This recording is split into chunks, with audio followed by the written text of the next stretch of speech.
Salut tout le monde, c'est Alexandre. Aujourd'hui, on va parler du nantissement et surtout de comment acheter un bien immobilier en 2025 sans apport. Reste jusque la fin parce que tu auras un bonus que tu pourras retrouver dans la description. Si tu aimes ce genre de contenu, n'hésite pas à mettre un petit like, ça me motive pour faire des nouvelles vidéos. Au programme, on va voir le nantissement de ton PEA ou assurance vie ou CTO, le nantissement immobilier et à la fin on va parler du bonus. Alors concrètement, qu'est-ce que c'est que le nantissement de son PEA? Eh bien c'est assez simple, tu laisses ton portefeuille en garantie à ta banque et elle te prête de l'argent sans que tu aies besoin de vendre tes actions. Pour que ce soit plus clair, on va prendre l'exemple avec un portefeuille de 50 000 euros. La banque applique une décote en général de 30% pour s'assurer qu'en cas de krach boursier ou si tes actions baissent, eh bien qu'elle ait encore la garantie suffisante de récupérer l'argent qu'elle t'a prêté. Donc, en général, il y a une décote de 30%. À partir de ce portefeuille, 50 000 euros, eh bien, pourrait te prêter jusque 35 000 euros pour acheter un bien immobilier ou faire des travaux. Les taux sont autour de 2 à 3,5% et le gros avantage, c'est que tu gardes tes actions et tu finances un apport ou une partie d'un bien. En résultat, eh bien, le PEA continue de fructifier, donc c'est-à-dire que tu vas quand même avoir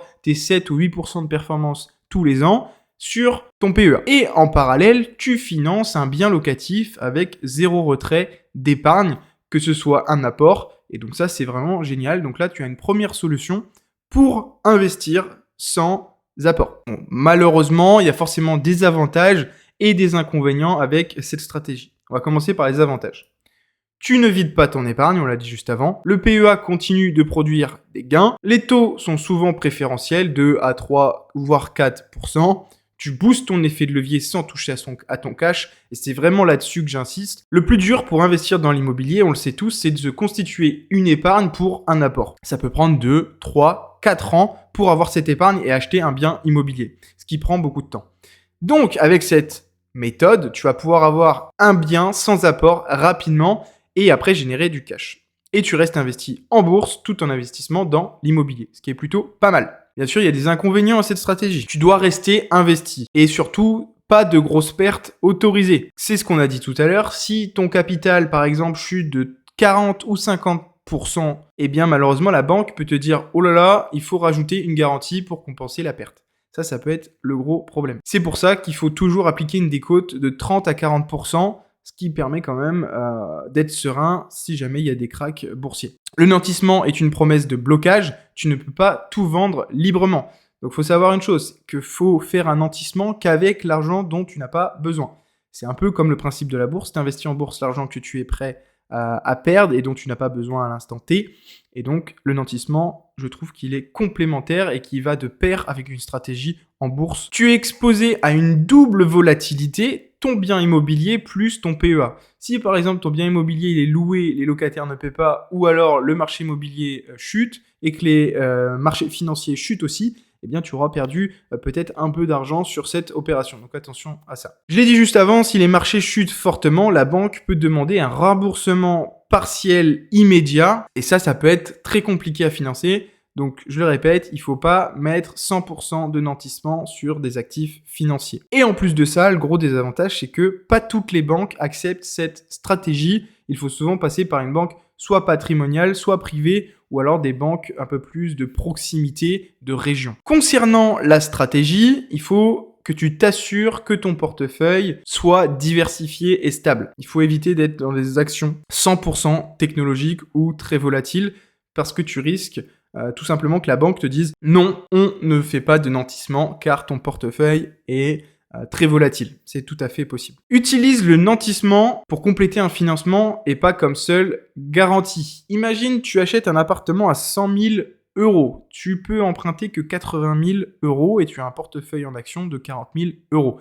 Eh bien, l'idée, c'est de compléter les 20 ou 25 000 euros de financement grâce à ce nantissement, mais pas comme une stratégie en elle-même. Si tu as 150 000 euros sur ton portefeuille, n'utilise pas 120 000 euros ou 110 000 euros de nantissement, ça pourrait être très risqué, donc attention à ça. Et il faut surtout privilégier les projets avec du cash flow positif pour encaisser les intérêts sereinement. Parce que oui, tu vas payer des intérêts tous les mois. Donc, si tu cumules tes intérêts de ton nantissement et les intérêts immobiliers, que tu dois remettre de l'argent tous les mois de ta poche parce que ton cash flow il est négatif, ça peut être très compliqué. Donc ça, c'est vraiment les points où il faut faire attention. Ensuite, il existe le nantissement immobilier, ce qu'on appelle souvent hypothèque. Alors concrètement, qu'est-ce que c'est? Eh bien, c'est tu ne vends pas ton bien actuel et tu le mets en garantie pour emprunter un nouveau sans nouvel apport. La banque prend une sûreté sur ton bien et en échange, elle te prête pour un autre projet.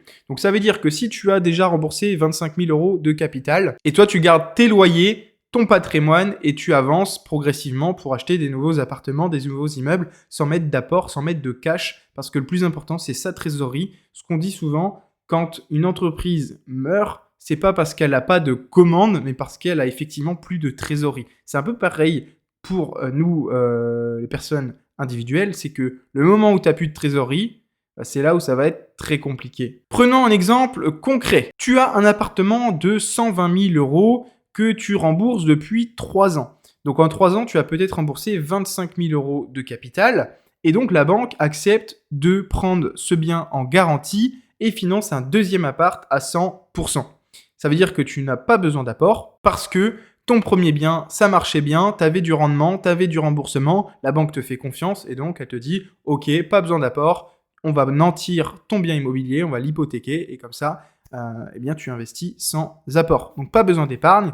Et ce qu'il faut retenir, le plus important, c'est que le premier bien immobilier, ce n'est pas la fin, c'est un levier. Beaucoup d'entre vous, vous allez vous dire que j'ai acheté un premier bien, je suis à 30% d'endettement, que ce soit par exemple une résidence principale, ça fait 10 ans que tu rembourses, eh bien au lieu de la vendre, pour avoir de l'argent et racheter des biens immobiliers, tu peux tout simplement l'hypothéquer ou faire un nantissement et pouvoir réinvestir. C'est tout à fait possible. Maintenant, il y a des avantages. Tu ne vends rien, tu gardes tes revenus locatifs, tu réutilises ton patrimoine au lieu d'attendre d'épargner à nouveau. C'est ce que je disais juste avant. L'épargne, c'est la clé. Tu gagnes du temps sur ton parcours d'investisseur. Tu renforces ta relation bancaire tout simplement parce que tu fais des opérations chez eux, ils voient que ça se passe bien, ils te prêtent davantage, etc. etc. C'est le mécanisme de la boule de neige qui grandit progressivement. Malheureusement, cette stratégie, elle a des inconvénients. Tu restes endetté sur le premier bien, donc attention à ton taux d'endettement. Forcément, si tu as déjà 30% de taux d'endettement sur le premier bien, ça peut être compliqué de réinvestir, donc il faut faire attention à ce taux d'endettement. La banque peut être plus exigeante. Bah oui, puisqu'une hypothèque, c'est quand même un risque supplémentaire pour la banque. Elle te prête de l'argent alors que tu n'as pas financé d'apport et donc il faut un dossier solide. Ton bien est hypothéqué. Si tu ne rembourses pas, elle peut te le saisir. Mais ça, c'est assez logique. Finalement, c'est comme tout ce qu'on fait quand on fait un emprunt, que ce soit sur un PEA, que ce soit sur un actif immobilier. Ou toute autre chose dans la vie comme une voiture ou autre. Il y a moins de flexibilité si tu veux revendre rapidement. Et oui, si ton premier bien, tu le nantis ou tu l'hypothèques et que tu veux le revendre, il va falloir lever cette hypothèque, sauf que la banque, elle va se dire « Oh là là, on lève l'hypothèque, mais il y a encore un bien financier. » Ça peut être encore plus risqué. Donc, si tu veux revendre rapidement, l'hypothèque, ça peut se discuter.